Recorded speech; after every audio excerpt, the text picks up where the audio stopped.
Are you looking to grow revenues, increase profitability, or obtain financing? If so, you came to the right place. Running a business is all about leadership. How do you become a better leader? Learn from the successful entrepreneurs and business owners how to lead your organization more effectively. That's why we created Leadership Live at 8:05, Talking Small Business, to help you succeed with your host, Andrew Frazier, Business Growth Pro and CFO and founder of the Small Business Pro University. Every Tuesday evening at 8 p.m. Eastern, we're joined by experienced entrepreneurs and business owners who share their secrets to success via live stream.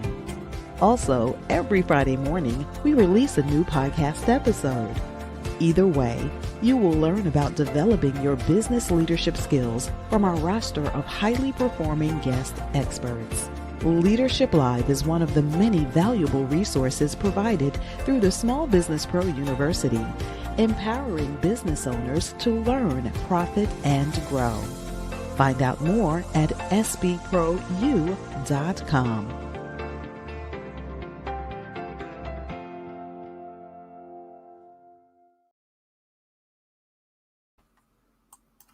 Good evening. Welcome back to Leadership Live. I'm your host, Andrew Frazier. Excited to have you back tonight on the live stream.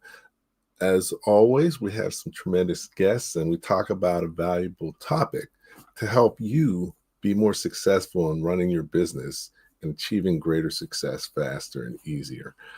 As you know, your business can only go as far as you can take it, as far as you're prepared to take it. So, the goal of this show is to help prepare you to be able to take your business further, faster. So, thanks again for tuning in. We always appreciate it. If you're on, if you're on YouTube, please subscribe to the channel. Definitely, we welcome any comments, questions you may have. Also, just we have people from all over the world. So, if you can, just type where you're from, where you joining us from. So you feel free to put that in the chat, say hello, comment, ask questions, and we're going to have a great show tonight. So tonight's show, we're going to be talking about, why is healthcare so important and what can you do about it? Healthcare is a great challenge these days. It continues to increase in cost every year significantly. Many people say the healthcare system is broken. As an entrepreneur and business owner, that's one of the biggest challenges that you may have in terms of, financially and, for yourself, getting good coverage as well as for your employees. So I'm very excited about having Chris Hamilton on tonight. He has an extensive knowledge of healthcare, the healthcare system, kind of what's right with it, what's wrong with it, and how you can best navigate it given where things are, but also where the future is going. We had a great conversation, and there's some new things happening that I think will be beneficial for entrepreneurs and business owners. So let me bring Chris on real quick, and we'll get started. Hey, Chris, how you doing tonight? Andrew, I'm great. Thanks for having me. Excellent. Well, thanks for joining me. Definitely. We chatted some, but I look forward to learning even more from you about this valuable topic. But before we get started, if you could take a minute to just share a little bit about your journey. How did you get to where you are now? Because you've definitely seen different sides of healthcare and really understand it on a multidimensional level. Yeah, I got into this industry on accident. I'm an advisor to business owners, CFOs, and HR leaders, helping them design better health insurance and healthcare plans for their employees. If you'd have told me 15 years ago this is what I'd be doing, I'd have thought you were crazy. But my background's actually in corporate finance. I did that for about 15 years. And as working with mid-sized businesses and large businesses, particularly as the Affordable Care Act was being phased in and we just started looking at escalating costs, I realized healthcare and providing affordable health insurance was a big problem for a lot of these businesses. And it got me interested in what was actually driving costs higher. And as I just continued to explore how healthcare worked, how health insurance worked, how the traditional market was trying to address that issue, I realized there was this disconnect between what businesses were actually doing to try to control the cost and how they interacted with brokers and insurance carriers. And what I realized was that nobody was addressing the real root cause of rising health insurance costs, which is the rising cost of healthcare. And if you actually look at the way the industry is designed, the whole system is designed against the outcome that we all want, which is better access to care and lower costs. And so that's ultimately what led me into this business. And I decided if we could create a business that would do something good for employers, help them reduce one of their largest expense items, would allow them to provide more to their employees and help their business operate more efficiently financially. And so I kind of viewed this as a win-win. And I started doing this a little over 10 years ago. We've had great success with it. And it's a mission-based business for me because I'll just start off with kind of my fundamental belief is that healthcare is not only an economic issue, it's a societal issue. If you look at just the average American, about half of Americans are getting their health insurance through their employer. And if you look at where the market has gone, costs have gone up. So employees and business owners are paying more, but they also pay more out of pocket. So as businesses get higher renewals, they're increasing their deductibles, increasing copays, increasing costs. And the average American has a hard time affording basic care. And to me, that's creating a societal issue. Our population is getting less healthy. We have less access to affordable care. It impacts our businesses, not only financially, but from a productivity standpoint. When employees don't get the care that they need, they're not their best selves when they show up to work. And this is an issue that if we address it is going to help our society. So it's not only addressing an economic issue, it's a societal issue. Anybody watching this, either themselves or they know a family member or a friend that's gone through significant medical challenge. And it's not only been scary for them to go through that, but it's a huge financial burden. So to me, this is a mission-based to help employers to help their employees. And I'll just kind of wrap my comments up with this.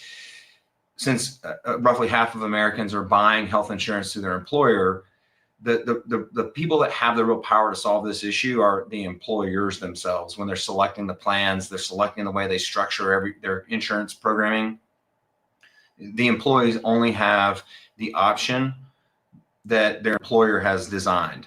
So if the employers aren't doing the legwork, working with a good advisor to build the right kind of plan, the employees are going to suffer because of it. And the businesses are going to suffer as well because they're going to continue to pay higher costs every single year. So I know we'll jump into some of those details in our conversation, but that's kind of a long way around the barn, as we say around in my parts, to how I got into this industry.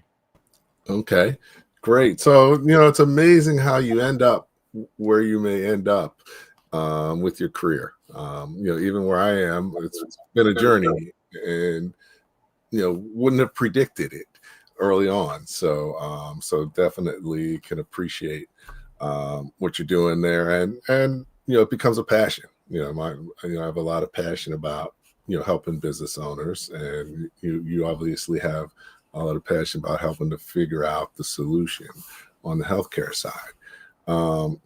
So now we've got a lot of business owners on the show, and some of them are solopreneurs, and if they don't have a spouse that's covering them, it can be very challenging from a healthcare perspective. But also, if you're a small business, you're sort of at the mercy of, your broker. And, maybe let's start with if you're a solopreneur, what should you be doing as far as healthcare? What ways should you be looking at getting adequate healthcare at a reasonable cost? Yeah, one of the biggest trends that we're seeing today is what's called direct primary care.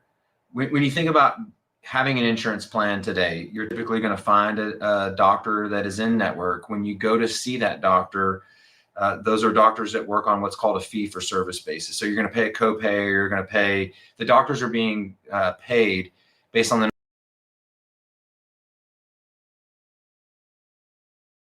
shortage of physicians nationally that we have. And so the doctors that are out there taking insurance, the reimbursements to them aren't really high, and the way they make money is seeing more patients. And so the average primary care physician or specialist is going to see anywhere between 30 and 40 patients a day. So that's a high volume. You don't get a lot of time with them. And this direct primary care model works very differently. Instead of paying per visit, you're paying a membership fee. You're going to pay a monthly cost. I call it Netflix for doctors. So you're going to pay a flat subscription fee, and you have unlimited access to those doctors. And it does a couple of things. One, it's aligning the incentive of the doctor and the patient. So really what this should be based on is what's the best level of care we can provide somebody, and how do we keep that patient healthy and happy? Because if they're not happy, they're going to cancel that subscription. But it also provides revenue to that doctor, so that they don't have to see as many patients on a daily basis. They can make the same or more money with a lower level of patients. So instead of having a patient panel of 4,000 to 5,000 patient records, they're typically going to see between 600 and 800 patients on their panel. And that allows you to get quicker access, better customer service, better medical care. So instead of spending 4 to 7 minutes, which is the national average. I mean, think about the last time you went to a just general doctor. You're typically seen by a technician who does your vitals. The nurse comes in and triages you. Then the doctor comes in, and he's only going to spend a few minutes with you, and you're going to leave with a prescription or a referral to another doctor. And most Americans aren't really happy with that model, but that's what we've got. Direct primary care is really designed to change that model, to re-engage the patient with the doctor and get the in-depth relationship and care that patients are really seeking. The benefit to a member or a solopreneur who's buying this is, with traditional insurance that you may be buying, whether it's on an exchange or an individual policy, typically have really high deductibles. You're going to have high copays. This is going to remove kind of that basic insurance layer. This is going to be, you're paying your doctor directly on a monthly basis. You get unlimited access. Oftentimes you have access to that physician 24 hours a day, 7 days a week. You can get same day or next day appointments.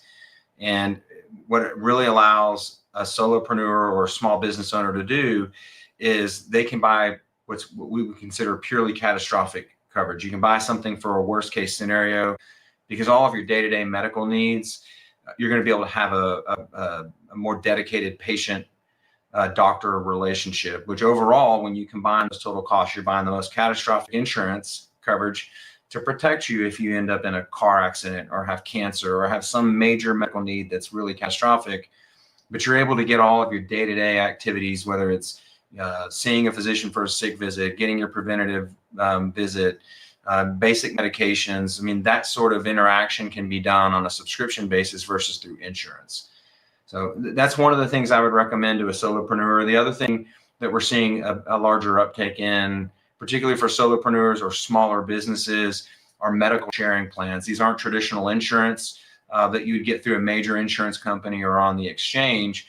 And what they allow you to do is that, many people watching this probably realize that if you pay cash for things, you can get a better price than what insurance would traditionally charge or pay. And what you're doing is you're working through a sharing company that's able to get cash negotiated rates for things. They're managing costs differently. The coverage is a little bit different, but they're able to provide coverage at a much lower rate than traditional insurance. So you can combine a traditional catastrophic plan or a sharing plan with direct primary care. We see more solopreneurs and really small businesses moving in that direction. That's the biggest trend that we've seen really in the last 2 to 3 years. Okay. All right, great. So no, definitely that's a creative way to be able to do that. And, definitely, one of the questions we've got was about, let's see, it's escaping me now, but, there we go. What's one step entrepreneurs can take right now to reduce expenses? And I think what you talked about is a really good fit for that. So now you've got solopreneurs, entrepreneurs, and that type of plan. So now, if you have employees, what I've found is a lot of employers may not offer anything. So what might employees need to do? But the other side is they may offer something, but very few employees take advantage of it because of the cost. So, what are your thoughts around those two situations for smaller businesses who have employees? So if you have employees today and you're offering a plan and it's too expensive for the employees, really, at the end of the day, cost is a big driver. What employees are going to pay out of their paycheck. It's unfortunate, but one of the things you really want to try to focus on is getting participation up. And typically that means the employer needs to kick in more money to make it either more attractive or find alternative insurance structures. So it might be helpful for me if you could kind of give me a range. From employee count, what are we talking about? Do we want to drill down a little bit more granular as far as? So what I've, generally under 50 employees, anywhere from 5 to 50, I've been seeing that phenomenon. Yeah. So and the reason why it's important to understand roughly how many employees we're talking about, because as you move up in the number of employees that you have, there's more options that become available.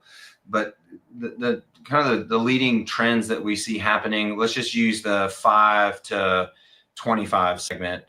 There, around the country, insurance carriers will do what's called level funding, which I don't want to get too granular here, but the traditional insurance markets for less than 50 employees is what's called community rating. There's no claims analysis that's done. The rates are strictly based off of your age, the demographics of the employees, where they're located. And it's a pooling of all employers and their employees, and they're getting a pooled rate. And often those rates are pretty expensive. But carriers, you name any of the big four carriers that we see out in the marketplace, they have what's called a level funded plan, which is where they'll actually individually underwrite each group. And so you may be able to get better rates with that. At the end of the day, it's not really addressing the biggest cost driver, which is what insurance companies are paying for healthcare. So in that segment, there are newer carriers, newer insurance companies out there that are creating innovative structures that really address what are we paying for procedures. Anybody watching this, you may not know this, but if you drive a car and you're buying gasoline, you can see two gas stations on opposite corners from each other.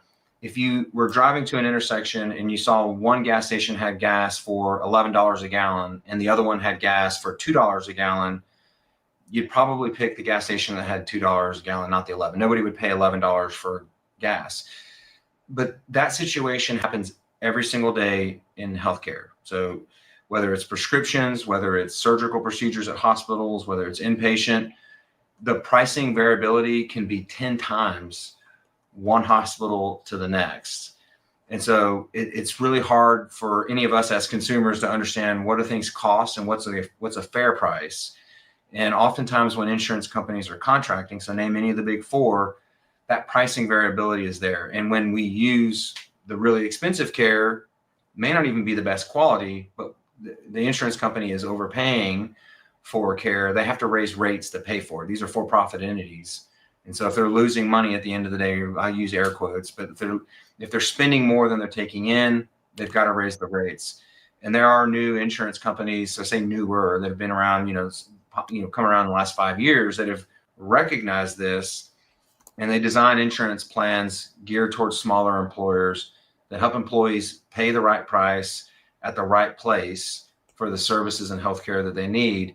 And when they're able to do that, they're able to reduce the cost of the insurance. So there are programs out there for smaller employers. Now, as you move further up market, the options become, you have more options available. Okay. So now, one of the things as a small business, there's so many things you got to know that you can't know all. And generally one of the things that you don't know is healthcare.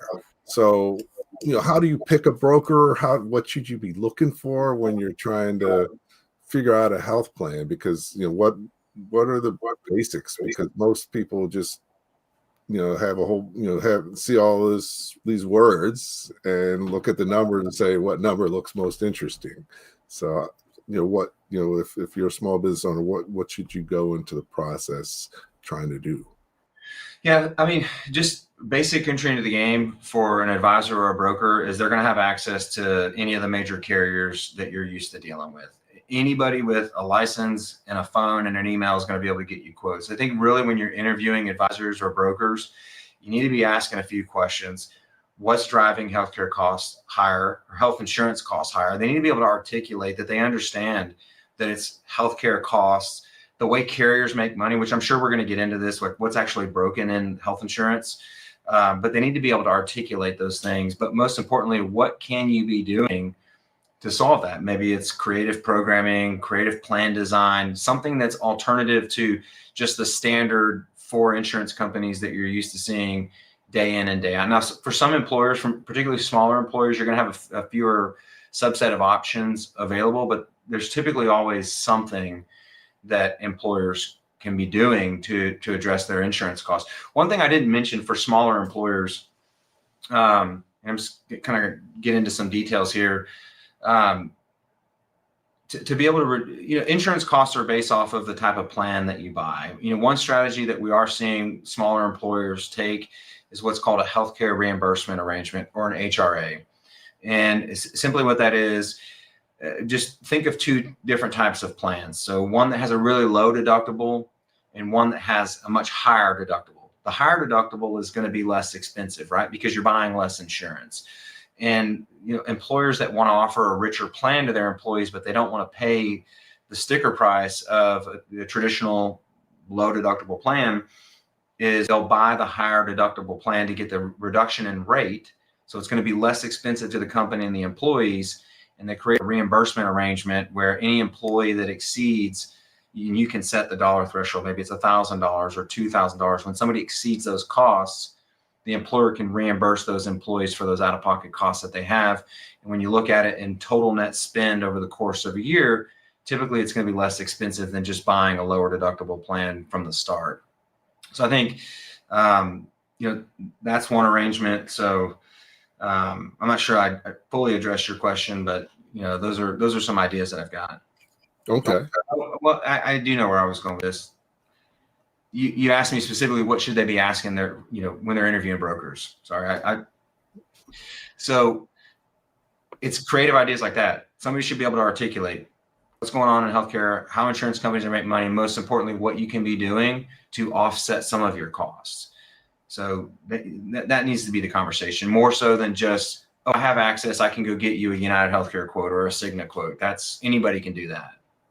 Okay. Yeah, definitely makes sense. So now, one of the things that, some places do is they may not offer benefits, but they push people towards the, Affordable Care Act plans. Mm-hmm. Is that a viable strategy? Is that good for the employees? What are your thoughts on that? Yeah, 100%. So if you've got less than 50 employees, so the reason why 50 is a really important number is the Affordable Care Act identifies any employer that has less than 50 full-time equivalents as a small employer. So if whether you've got 2 or whether you've got 49 or 50 employees, you're considered a small employer according to the Affordable Care Act. And many employees, if the employer is not sponsoring a plan, oftentimes they just go uninsured. There are plans out there. I mentioned healthcare reimbursement arrangements. There's one called individual coverage healthcare reimbursement arrangements. This is an employer-sponsored plan, but it's allowing employees to go buy individual policies through the exchange. And there's some benefits, real benefits, to employers that are under 50 employees that want to offer healthcare and health insurance to their employees, but they want to do it in an affordable way. So if you have employees that would qualify for subsidies through the government exchange, they're not going out and obtaining those. You can set up this arrangement where the employee has access to go through a portal and enroll in coverage. And if there's a subsidy out there, they can take advantage of it without penalty to the employer. If you have less than 50, if you're considered a small employer, many employers want to contribute something to healthcare. So I'm just going to use John Smith as an average employee. And John's the has a family of four. He's got a wife and two kids at home. He's the sole breadwinner. He's making about $50,000 a year, $55,000, which is the average American wage right now. He would qualify for a subsidy through the government exchange. So he might qualify for $500 to $700 per month, where the government's actually going to subsidize his costs. Maybe his employer is willing to kick in another $200 per month for that healthcare. So if he's getting $700 from the government and $200 from the employer, he's able to get his insurance at a much lower cost, right? So you're actually able to take advantage of some of the government subsidies out there to help your employees where they may not actually be getting those today. So I think that's one other healthcare strategy that we're seeing more of today, particularly with smaller employers. You're really seeing the terminology. It's called an ICRA, and it's an acronym. It stands for Individual Coverage Healthcare Reimbursement Arrangement. You're actually seeing a lot of interest from that from employers of all sizes, and this is primarily driven by employers they're just really fed up with traditional health insurance and the renewal cycle that they go through. Every year you go through an insurance renewal. Every year you're meeting with your broker. They're typically bringing you increases in costs from the carriers. This allows employers to set a contribution amount that they're willing to pay for their employees per person, and the employees can go out and pick their own plan. So there's some real benefits to smaller employers for doing that. And that's one of the things that we're seeing a lot more interest from our clients in. Okay. No, that's a great plan. Do you think most brokers would mention that to a business owner? Or is that something common, or is that something more that you tend to do because you have more experience in the market? I think it's becoming more commonplace, quite honestly. 2 years ago, I think there was a lot of questions about how those plans worked. You're seeing more companies bring interest in it. And so you're seeing more brokers become more educated on how they work. Quite honestly, we don't do very many of those. Most of our employers, the typical employer that I work with is going to have more than 50 employees. And we work with employers of all sizes. We have, groups that we work with that have 10 people all the way up to thousands. Most of my focus has been working with companies that have more than 50 employees. And to date, there hasn't been as much interest in the ICRA type model because of the way we design plans for larger employers. Okay. Excellent. So, this has been great so far. I'm going to take a quick break because, one of the things I want to make sure everybody knows about is our show next week. We're celebrating 5 years of Leadership Live at Creative 5. So we've got over 250 episodes and guests, and, really having a 5-year anniversary show, which is actually going to be 2 hours long. And we're launching a new book based on the live stream. So here's a short video just to see a little bit about the 5 years, and then come back talking with Chris.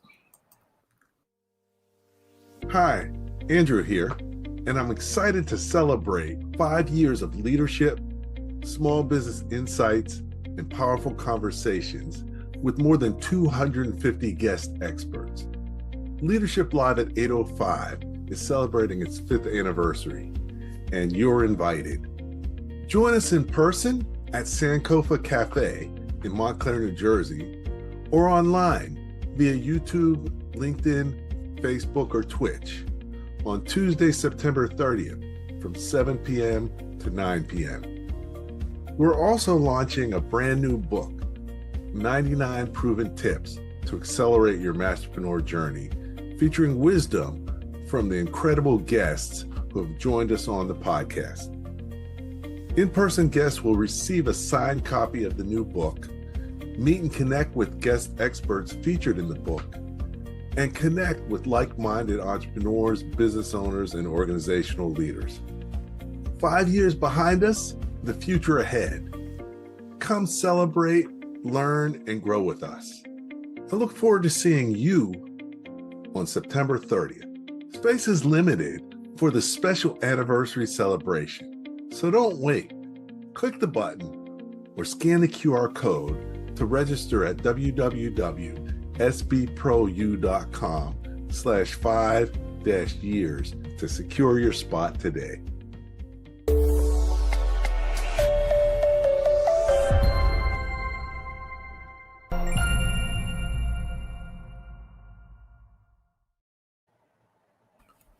Okay, welcome back to Leadership Live at 8:05. I'm here with Chris, and we're talking small business. Topic tonight is healthcare, which is a very important topic for entrepreneurs and business owners, but not even that. Every family is touched by healthcare, and in many cases, the healthcare system could serve us a lot better.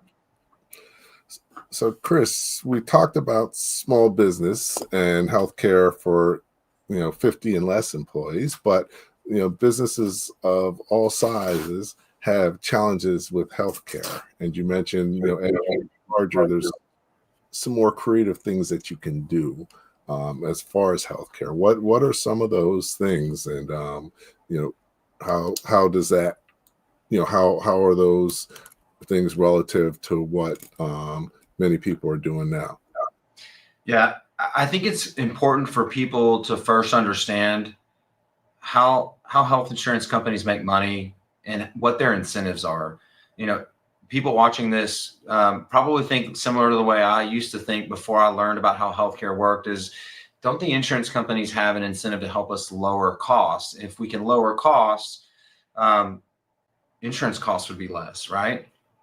But if you look at the way the Affordable Care Act is designed, and if you look at how insurance companies have responded, and I was just, during that break, I was scrolling through some of the comments, and people are asking the right questions. But if you look at what happened with the Affordable Care Act and how the insurance companies responded, you'll see that they have the opposite incentive that we all have as Americans of getting access to affordable care and keeping our costs low. They have the opposite incentive. They want costs to rise. So the very first thing I would just mention to folks, regardless of business size, it's important for us all to understand how the industry works and everybody's incentive, because it's going to dictate how they treat us in a transaction. But in the Affordable Care Act, there's a provision in the law called the medical loss ratio rebate. Anybody watching this can Google that term. And what it says is that insurance companies have to spend 85 cents of every dollar they take in premium for our healthcare. Now, if you think about when the law was drafted, that's a well-intentioned provision, because at the end of the day, we don't want insurance companies taking all of our money in the form of premiums and not paying for our healthcare, just denying all of our claims, and then they just keep all of our premium as profit, right? That's not a good thing. So how can we make sure these insurance companies take the money from us, but also pay for our healthcare? And that was the provision that the legislators put into the law to ensure that insurance companies paid for our care.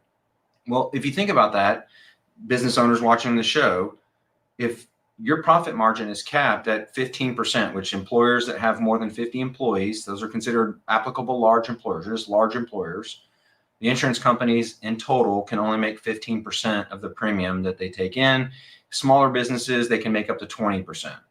So if your profit margin is capped at 15%, and you're the CEO, you're the CFO of one of these big publicly traded insurance companies, do you want to make 15% of $1 million, or do you want to make 15% of $1 trillion, right? And you've got to be able to show value and return to your shareholders. You want to make 15% of a growing number so that you can show growth in revenue, growth in profitability.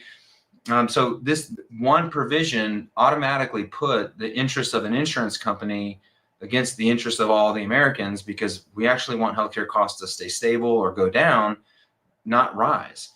But the second thing, which is the way the insurance companies responded to that provision in the law, is even more telling about how insurance companies operate. So if you think back 20 years ago, there were about 12 to 14 different insurance companies that you could buy health insurance from. And today we've got 4 really massive insurance companies. The big commercial insurance payers are going to be Blue Cross or Anthem, United, Cigna, and Aetna. And what happened is those 4 big players, they went out into the market and they consolidated. They absorbed all of the other insurance companies that just decided we're going to get out of that business. So these 4 insurance companies became even larger. But the next thing that they did is they vertically integrated. And all that means is they inserted themselves into the ecosystem. So there's been a lot of talk about prescription drugs, particularly with the Trump administration, about rebates and enacting executive orders to control pharmaceutical costs. But what most people don't really understand is that the big insurance companies, every single one of them owns what's called a pharmacy benefit manager. And a pharmacy benefit manager is the entity that helps contract and set the price that the insurance company is going to pay for medications. Now, the problem with that is this is almost like the fox guarding the hen house. If you look at the financial statements of any big publicly traded insurance companies, it's one of the biggest profit centers for them. But they've vertically integrated now to owning pharmacy benefit managers. They're collecting rebates. They mark the price of drugs up. So if you take a $50 medication, they may only pay the pharmacy, $35 or $40, but they charge the insurance company, which by the way is themselves, $50. They're taking a spread. It's called spread pricing. So they're overcharging the insurance company, right? Because remember, they've got to spend 85 cents of every dollar they take in. They overcharge the insurance company. They capture the profit in a subsidiary, which isn't subject to that 15% profit margin cap. So they're actually able to profit more. They can show that they're spending the money, and it gives them justification to raise rates at the annual renewal. But it goes even further than that. These big insurance companies, they own specialty pharmacy distribution channels. So not only do they own the pharmacy benefit manager that sets the contracted price, they're able to collect rebates from drug manufacturers. They collect money every time a prescription is filled. They actually own the pharmacy that the medication, particularly the most expensive medications, are distributed from. So that's another channel of capturing profitability. And many of these insurance companies, they vertically integrated even further, where they own physician groups and clinics. And there was an article that was published recently, a study that was done, and I'm not going to name the carrier, but anybody can Google this. Their physicians intentionally overbill relative to other physician groups and clinics. They overbill the insurance company to help the insurance company show they're spending the money, but they're capturing the money in a subsidiary. What does that mean for all of us? We're being monetized by traditional insurance companies.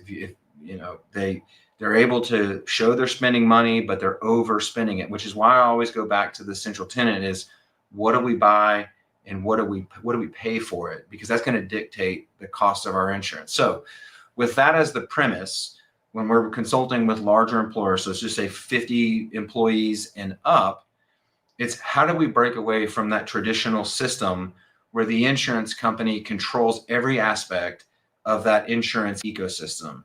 And ultimately what we have to do is we have to break apart those conflicts of interest and misaligned incentives. I think they're perverse incentives that insurance companies have. And so we're aligning with a network. So you name any of the big four, you can do this with those networks, but we've got to place the pharmacy benefit manager. We have to place access points for care that members can go in. I mentioned earlier, you can pay, if you pay for services with cash at the time of service, you typically get anywhere between a 25 to 70% less than what an insurance company would reimburse for that. The providers are willing to give that big of a discount. How do we insert those sorts of access points so that members can go in and at that time of service, they have no cost because we're able to get the health care they need at a much lower cost? Because at the end of the day, it's about what we pay for healthcare. It's not about denying somebody's claim, preventing them from getting access. It's helping people get the access they need, the care that they need at the right place, and pay the right price.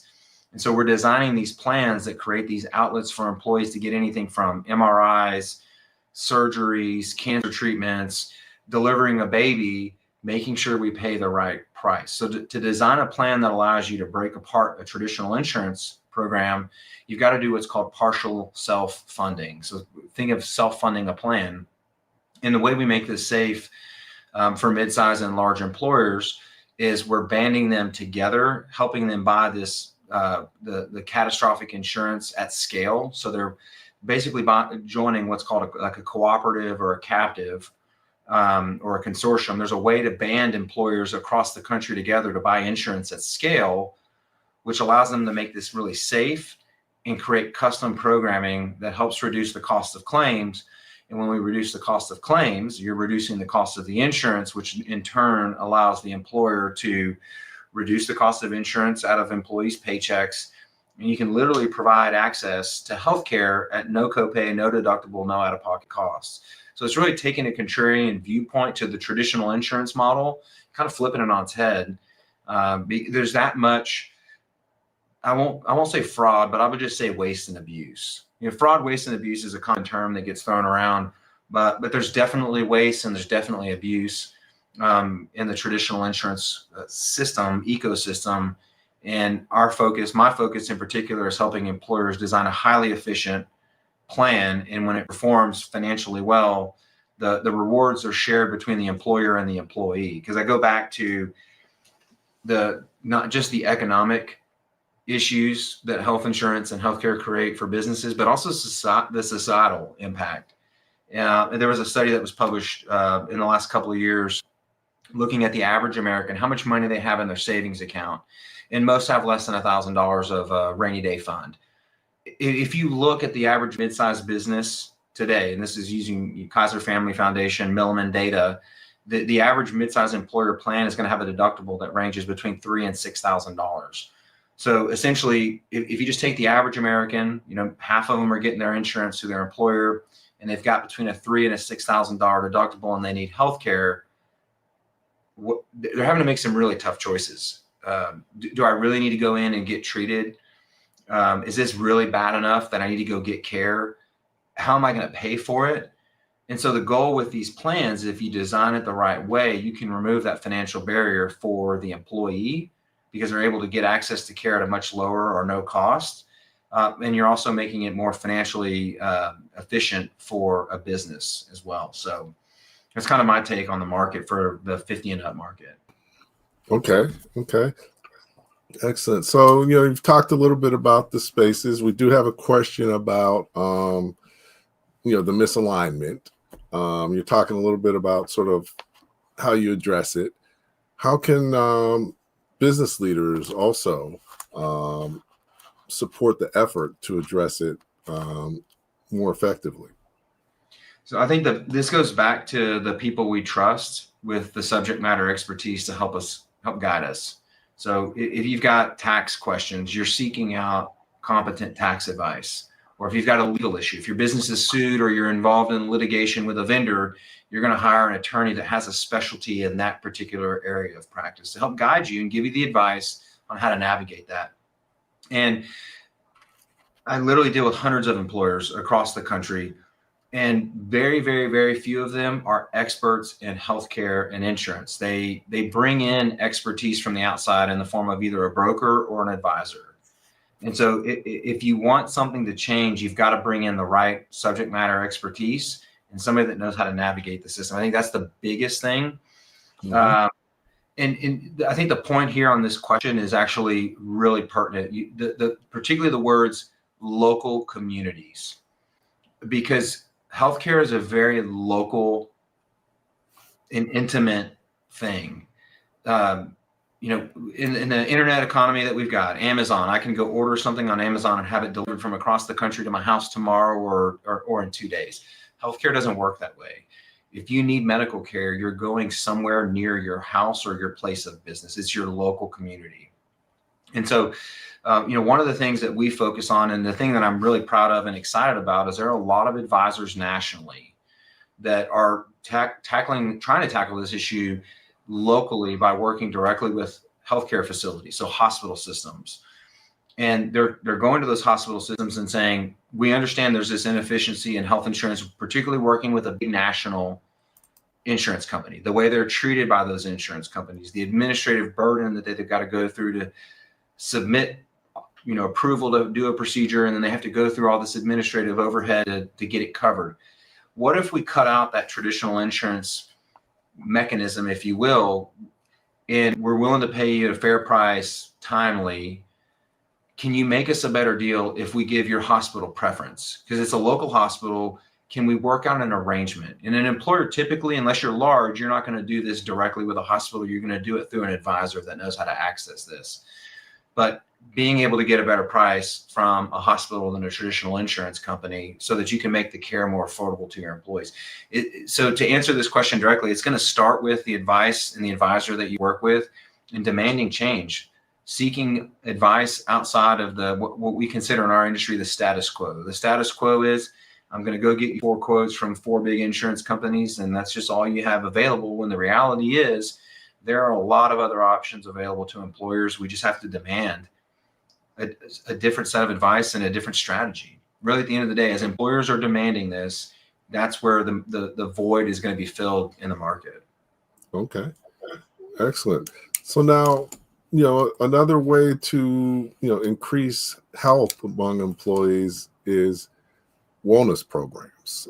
Is that something small businesses owners should look at? And also, what types are the right ones? I mean, there's a lot of different options, and everybody and their brother says, if you do this, it'll be good for your employees. What are the basics that you should do as far as a wellness program? Oh yeah, you just tap into a hot button issue here with me. I've seen a number of wellness plans. We've used a number of them with our clients. I have not yet seen one wellness program that has delivered a huge ROI that's touted. I mean, the thought process is, pay us as a vendor. We're going to make your employees healthy, more productive. They're going to take less sick time, all those things, which I think is a really noble thing. But when I look at the data, just from the groups that we've worked with and other advisors that we collaborate with, we don't quite see the ROI there. When I think about wellness, and before I invest in a wellness program, I'm going to look at how my employees and the membership, so their spouses and children, how do they use the insurance today? And what I mean by that is, are they doing basic things like going to get an annual physical, a well woman check, taking children in to get their well child visits, their vaccinations, all the things that are just the fundamentals of wellness?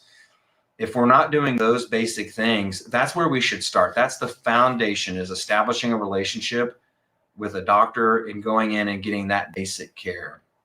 And then from there, employers can create wellness programming that helps encourage people to stop smoking, proper nutrition, those sorts of things. But you're looking at more of kind of a longer range, if you will, to get an ROI. There's definitely a benefit to having a healthier and more productive workforce.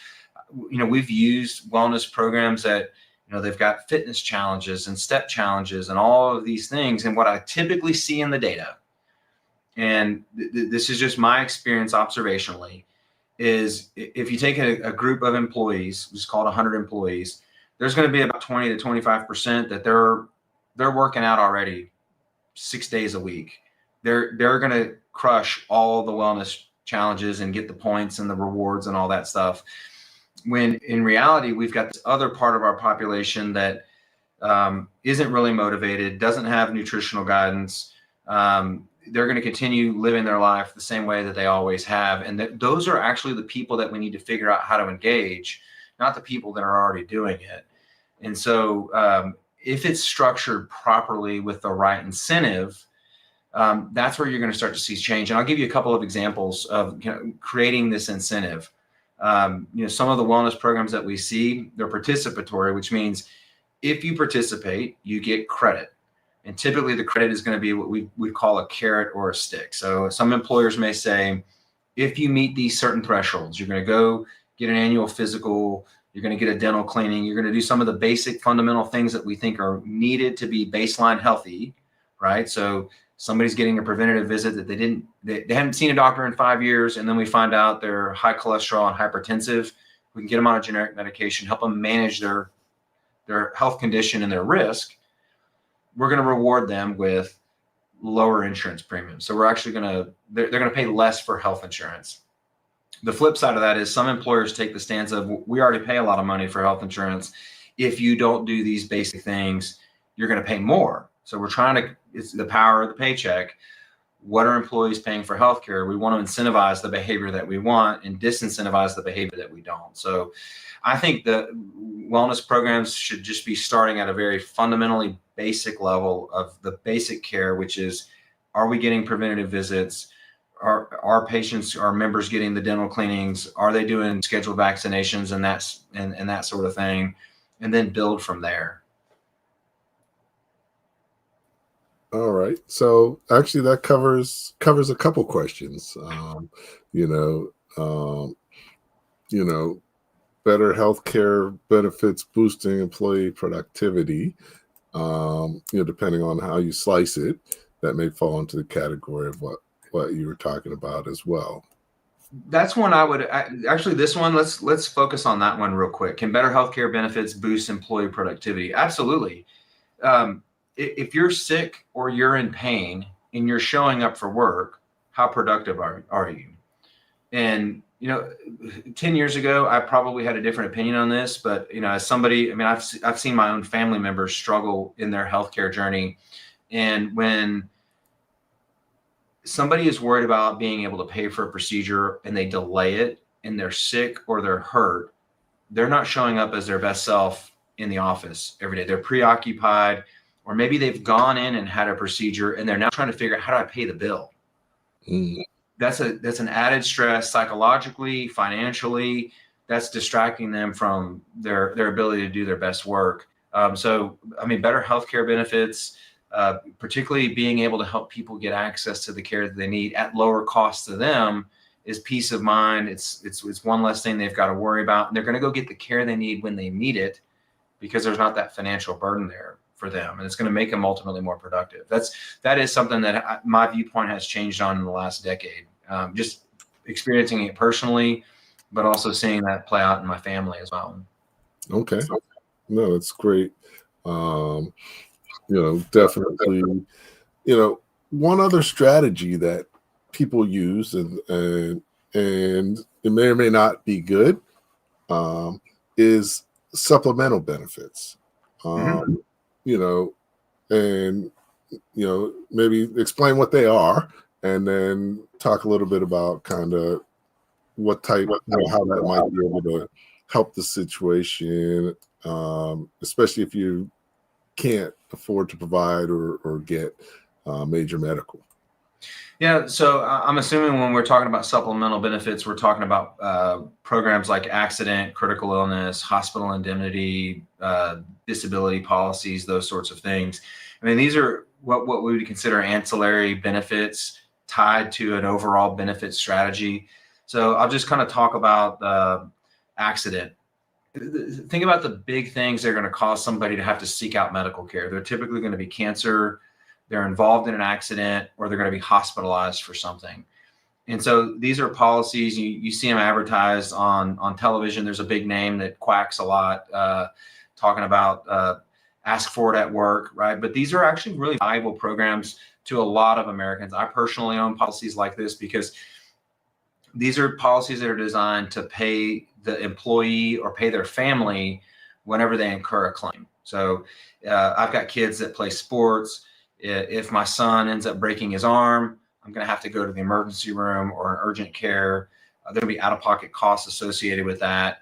And based on what treatment is needed, I can file a claim with a supplemental insurance company, and they're going to pay me to help offset my out-of-pocket costs. And oftentimes, depending on the situation, it can more than cover my costs of the care that we saw. So that's one example.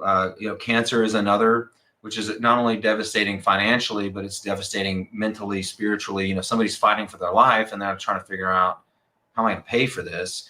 And so there are policies out there that will help supplement and pay a member directly when they're undergoing treatment for cancer or a critical illness, heart attack, stroke, those sorts of things that help offset their out-of-pocket costs and the financial burden of accessing healthcare. So I personally believe in those. I personally own those policies. So if an employer isn't able to offer traditional medical insurance or health insurance, I mean, those are policies that they're not very expensive at all. And it is a benefit that does have a reward for the employee. It's going to help them in their time of need. So for those reasons, I support those policies. Excellent. So, this has been excellent. I wish we had multiple hours because there's so much to cover, but you've definitely covered a lot in this period. Definitely from the comments and questions, people are getting a lot out of the session. Definitely one person was already like, well, I need to watch this again. So appreciate that. But one thing I like to do before we close out is just have you share the top 3 things that people should take away from what we discussed tonight? Because, you discuss so many things, and, many times people can't remember more than 3 things. And also it just gives them something to focus on, starting tomorrow, and, with their leadership journey in their organization, where should you be thinking? What should you be focusing on? So it would be great if you could share those. Before we have you do that, we talked about our 5-year anniversary, which is coming up next Tuesday. We're going to do it live in Montclair, New Jersey. And, also we'll be broadcasting live for the 2 hours. And we mentioned that, we have our, as part of it, we have our new book, 99 Proven Tips to Accelerate Your Masterpreneur Journey. And if you register and come in person, you get a copy, and you get to meet a lot of people in the book. So who have been guests on the show. And here's a short video about, the book, so you can get a feel for it. And, after that, we'll have Chris come on and share the top 3 things you should take away this evening. Hi, Andrew here, and I'm excited to announce the launch of our new book, 99 Proven Tips to Accelerate Your Masterpreneur Journey. 5 years, 33 incredible guests, hundreds of powerful business lessons, and now it's all in one place. Introducing 99 Proven Tips to Accelerate Your Masterpreneur Journey, a brand new book built from the insights, wisdom, and strategies shared by the guest experts of our podcast, Leadership Live at 8:05, Talking Small Business. Inside, you'll discover actionable tips on how to launch smarter. So if you have an idea that you have researched and you know who your customer is, and you think that you've got the experience you need, now is a perfect time to start a business. But remember, start as a side hustle first. Grow faster.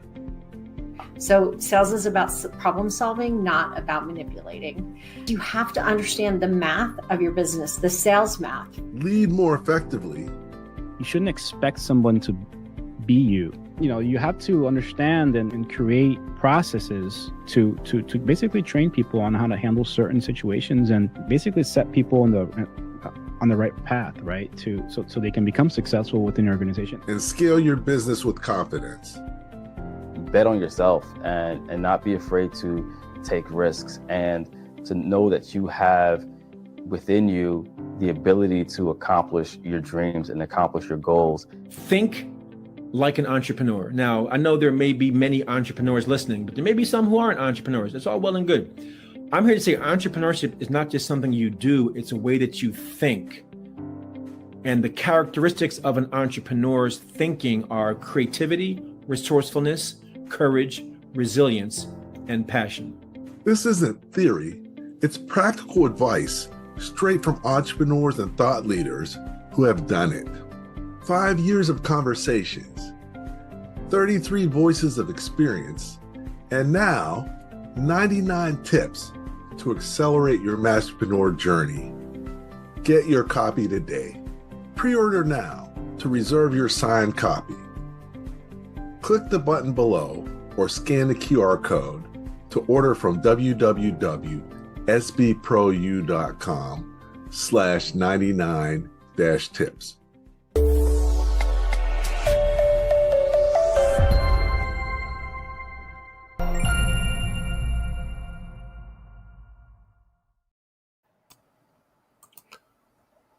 Okay. All right, welcome back. I'm here with Chris Hamilton, and we had a great conversation around healthcare, why it's so important, what you can do about it. So, Chris, what are the 3 key things that people should take away from what we discussed this evening? Yeah, I think the first is that health insurance and healthcare is not just only an economic issue, it's a societal issue. It's important for employers to understand the differences in the insurance companies and how insurance companies make money. The second thing is going to be that you actually have more control and more options than you realize. And so there's a couple things I would mention here is that employers need to be looking at things outside of the traditional insurance markets. There's different ways to design your plans, but also being able to take, we talked about local, right? So finding ways to design plans from a local perspective, which ties into my third point, which is finding an advisor that knows how to articulate what's going on and most importantly, what you can do, because there are hundreds of advisors nationally that are taking a different approach, working locally to build health plans, whether it's incorporating direct primary care, direct contracts with hospital facilities, that are designing really creative plans that help you as a business owner reduce the cost of your health insurance and actually provide better benefits to your employees. Those are my big three takeaways. All right. So, really it's a, societal, issue. So it's really widespread and something that needs to be addressed on a larger scale. You mentioned more options. So definitely, if you don't ask for things, you don't get them.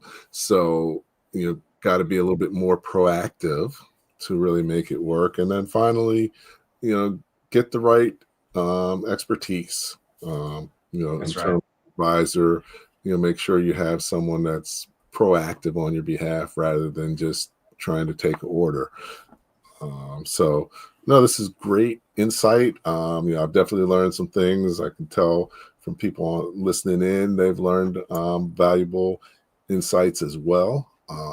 And appreciate that you're out there doing this because, you're sort of on a certain level on the front lines of trying to help, make a difference in healthcare for Americans. So thank you for that. Yeah, thank you. 10 years ago, people told me I was crazy trying to figure out how to fix healthcare. And I actually had a number of people that said to me, if it was that easy to fix it, don't you think the insurance companies would have fixed it? And I was like, well, you not realize they're not going to do it. But the thing I'm really proud of, we collaborate with advisors around the country. I am very excited that this is actually picking up steam, and there are more and more advisors that are adopting this mindset and programming. Literally in every corner of the country, there's advisors out there to help employers. So that's probably the biggest takeaway I would give to an employer watching this is to partner with somebody that really understands it and really has a contrarian viewpoint. Okay, excellent. And we shared your LinkedIn profile as well as your website. Anything you want to share before we close out? I think we covered a lot of ground. I appreciate you giving me a forum. And I just want to tell you congratulations on celebrating 5 years. That is a massive milestone when you think about how many shows are out there and how many content creators are out there that don't make it 5 months, much less 5 years. I think it's just a testament to the community that you've built and the quality of your programming. It's just I applaud you and commend you for that. That's a big milestone. So congratulations. Well, thank you. And thank you for being part of it. We have so many great guests from all over that come and share, are excited to share their expertise and knowledge with entrepreneurs and business owners. So definitely appreciate that. So I'm just going to close out real quick. Hang in there for a minute and we'll chat a little bit more and, we'll go from there. So, once again, definitely appreciate Chris coming on. This is our first show that we've ever had on the topic of healthcare. And, given how important it is and how much of a challenge it is for business owners, I'm glad that we were able to get the right person on to really share some insights that can be actionable and beneficial. So hopefully you got out as much or more out of it than I did. As I mentioned before, next week is our 5th anniversary. So hopefully you can join us as well, either in person in Montclair, New Jersey, or online. If you're in person, part of your registration, you get a copy of the book. But if you're not, you can order the book online now and get your copy. get a signed copy, and we're shipping it for free initially. And, on the show, we'll have quite a few people from the book, either one live in person at the event, but also people who aren't in the area will be joining us online. So that's why we, extended it to be a 2-hour show, so that we, have enough room and enough time for everybody to get to share a little bit during the episode. So really looking forward to that. Appreciate everybody's support. Thanks for your questions, comments, ideas, and, help us make this a great show that helps you, because really that's what it's all about. So thanks again for tuning in, and always remember, at the end of the day, the more that you know, the faster and more successfully your business is going to grow. Thank you for listening to Leadership Live at 8:05, Talking Small Business. Subscribe to our YouTube channel and to the podcast on your favorite podcast platform. Leadership Live is one of the many valuable resources provided through the Small Business Pro University, empowering business owners to learn, profit, and grow. Find out more at sbpro.u.com.